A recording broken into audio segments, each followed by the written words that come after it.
దేవుని వాక్యమైన పరిశుద్ధ గ్రంథం బైబిల్లో నుండి యెహోషువ గ్రంథం 12వ అధ్యాయాన్ని చదువుకుంటాం. యెహోషువ గ్రంథం 12వ అధ్యాయం. ఇజ్రాయేలీలు యోర్దానుకు తూర్పుగా అవతలనున్న ఆర్నోను లోయ మొదలుకొని హెర్మోను కొండ వరకు తూర్పునైన నందలి మైదానమంతట్లో హతం చేసి వారి దేశములను స్వాధీనపరుచుకుని రాజులు ఎవరనగా అమోరీల రాజైన సీహోను.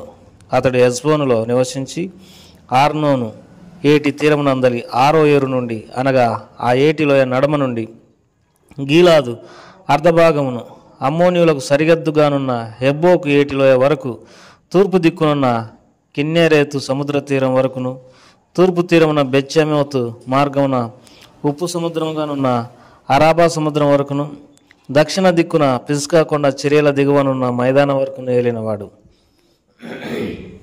ఇజ్రాయేలీలు బాషాను రాజైన ఓగు దేశమును పట్టుకొనిరి.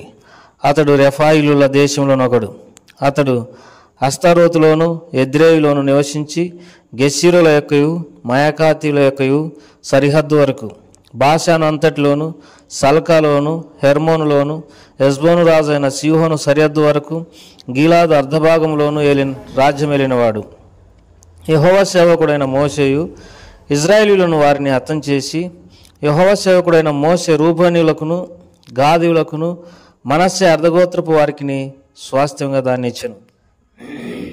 యోర్దాను కవతల అనగా పడమటి దిక్కున లెబానోను లోయలోని బయల్గాదు మొదలుకొని శేయీరు వరకు నుండు హాలాకు కొండ వరకు యెహోషువయు ఇజ్రాయేలీయులను జయించిన దేశపు రాజులు వీరు. యెహోషువ దానిని ఇజ్రాయేలీయులకు వారి గోత్రముల వారి చొప్పున స్వాస్థ్యంగా ఇచ్చెను. మన్యములోను లోయలోను షెఫేల ప్రదేశంలోను చర్యల ప్రదేశములలోను అరణ్యములోను దక్షిణ దేశంలో నుండిన హిత్తీయులు అమోరీయులు కానానీయులు పెరిజీయులు హివ్వీయులు హెబిసీయులను వారి రాజులను ఇజ్రాయేలీయులను పట్టుకునిరి. వారెవరనగా ఎరికో రాజు, బేతేలు నొద్దనున్న హాయి రాజు, యెరూషలేము రాజు, హెబ్రోన్ రాజు, యర్మూతు రాజు, లాకీష్ రాజు, ఎగ్లోన్ రాజు, గేజేరు రాజు, దేబీరు రాజు, గేదేరు రాజు, హోర్మా రాజు, ఆరాదు రాజు, లిబ్నా రాజు, అదుల్లాం రాజు, మక్కేదా రాజు, బేతేలు రాజు, తప్పుయా రాజు, హేపేరు రాజు, ఆఫేకు రాజు, లషరోను రాజు, మాదోను రాజు, హోసోరు రాజు, సిమ్రోన్మెరోను రాజు, అక్షాబు రాజు, తానాకు రాజు, మొగిద్దో రాజు, కేదేశు రాజు, కర్మెలులో ఎకుమ్మెయాము రాజు, దోరు మెట్టలలో దోరు రాజు, గిల్గాలులోని గోయీయుల రాజు, తిర్సా రాజు. ఆ రాజులందరి సంఖ్య 31. ప్రభు సాయం కొరకై చిన్న ప్రార్థన చేసుకుంటాం. ప్రేమగల తండ్రి, దయగల ప్రభా, మీకు ఎంతో వందనాలు, స్తోత్రములు. ఈ సమయంలో నేను స్తుతిస్తూ ఆరాధిస్తుంటున్నాం. గొప్ప దేవ, మీరు ఎంతో ప్రేమ కలిగినటువంటి దేవుడు. మా క్షేమం కొరకై మీరు మాకు అనుగ్రహించిన నీ దివ్య గ్రంథాన్ని బట్టి నేను స్తుతిస్తూ ఆరాధిస్తుంటున్నాం. పరిశుద్ధమైనటువంటి వాక్యంలో ఉండి మరి మేము ఆత్మీయంగా మేలు పొందు నిమిత్తమై కొన్ని వాక్య భాగాలను ధ్యానించడానికి సాయం చేయండి. యేసు వారి నామం పేరిట స్తుతించి ప్రార్థించేది వేడుకుంటున్నాం తండ్రి, ఆమేన్. ప్రియమైన సోదరి సోదరులారా, యెహోషువ గ్రంథం 12వ అధ్యాయంలో 31 మంది రాజుల గురించి రాయబడింది. మరి వీళ్ళందరినీ ఇజ్రాయేలీలు జయించినారు. బాషాను రాజైన ఓగును జయించినారు. తర్వాత హెర్మోన్ రాజు అయినటువంటి సీహోను అనేటటువంటి వ్యక్తిని కూడా రాసినాడు. వీళ్ళిద్దరూ చాలా బలమైనటువంటి రాజులు. ఈ విషయం మనం యెహోషువ గ్రంథం 2వ అధ్యాయంలో మనం చదువుకుంటాం. యెహోషువ గ్రంథం 2వ అధ్యాయం 10వ వచనం. మీరు ఐగుప్తు దేశంలో నుండి వచ్చినప్పుడు మీదుట యెహోవా ఎర్ర సముద్రపు నీరును ఎలాగూ ఆరిపోజేసినో యోర్దాను తీరమునున్న అమోరీల రాజులైన సీహోనుకును ఓగుకును మీరేం చేసిరో. కాబట్టి అమోనీయుల రాజుకు తర్వాత మరి సీహోను అనేటటువంటి రాజును ఓగు అనేటటువంటి రాజును వీరు చంపినారు. వీరు బలమైనటువంటి రాజులు. ఓగు రాజు, సీహోను రాజు. బాషాను రాజు, అమ్మోరీలకు రాజు అయినటువంటి ఇద్దరు రాజులను మరి ఇజ్రాయేలీలు హతం చేసినారు. మొత్తం 31 మంది రాజులను వీరు జయించినట్టుగా దేవుని వాక్యంలో చూడగలం. మనం యెహోషువ గురించి దేవుని వాక్యంలో మరి అనేక సందర్భాలలో మాట్లాడుకుంటూ వచ్చినాం. యెహోషువ అంటే రక్షకుడు అని అర్థం. ఇతడు మోషేకు పరిచారకుడుగా ఉంటూ వచ్చినాడు. మరి దేవుడు ఇతన్ని మోషే తర్వాత నాయకునిగా ఎంచినట్టుగా మనం దేవుని వాక్యంలో చూడగలం.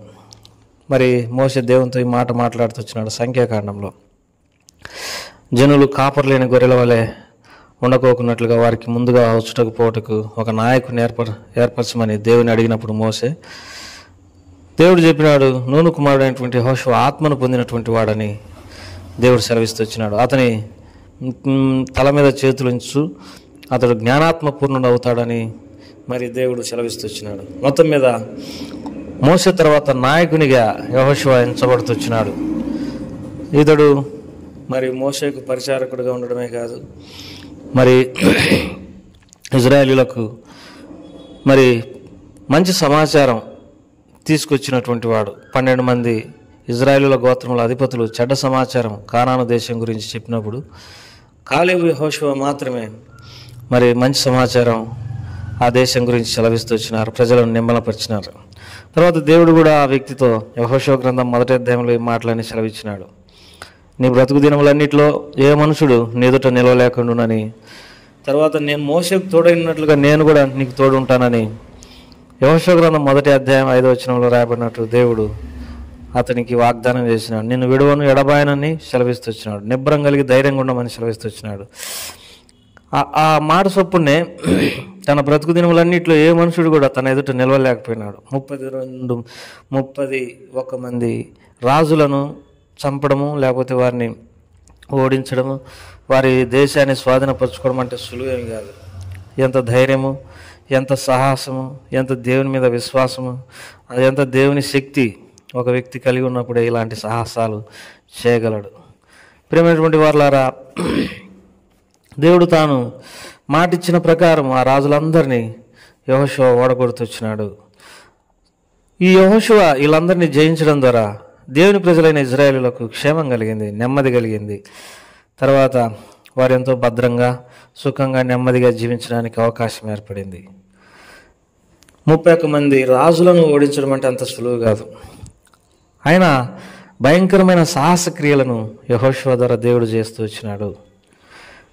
ఇది అంత ఆశ్చర్యపడేటటువంటి విషయమో చూడండి.